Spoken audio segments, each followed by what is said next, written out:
अलबीर जो काम कर रहे हैं बहुत अच्छे से कर रहे हैं। अल्लाह और उनको हिम्मत दे भी ये काम करने के लिए, गरीब लोग की हेल्प कर रहे हैं और अल्लाह निजात दे उनको और ये काम करने की। बहुत गरीब लोग हैं, उनकी हेल्प हो जाएगी। बहुत गरीब लोग की दुआ लगेगी, उनके माँ बाप की दुआ लगेगी, उनके बहन भाई लोग की दुआ लगेगी। मैं तो अल्लाह से बहुत दुआ करता हूँ जो मेरे लिए किए। तो मैं बोलता हूँ ना, ऐसा लगता है कि मेरे को दूसरी ज़िंदगी उनने दी है। मैं तो उनसे मिला भी नहीं हूँ, लेकिन फिर भी दिल में उनके लिए ना ये मोहब्बत है कि भाई उधर से देखूँ तो उनको पहले ही सलाम करूँ इतना।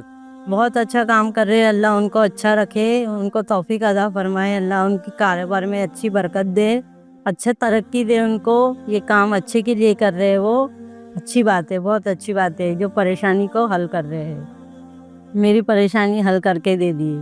बहुत खुश हूँ, उनकी वजह से मैं खुश हूँ। जो भी अलबीर के लिए मदद करते हैं, अल्लाह रब्बुल आलमीन उसके कारोबार में बरकत अता फरमाए। और अलबीर के पूरे टीम जो रात दिन लगे हुए हैं, अल्लाह रब्बुल आलमीन पूरे टीम को और तमाम हजरात को अल्लाह ताला जज़ाए खैर अता फरमाए, दुनिया में भी और आखिरत में इसका बेहतरीन बदला दे।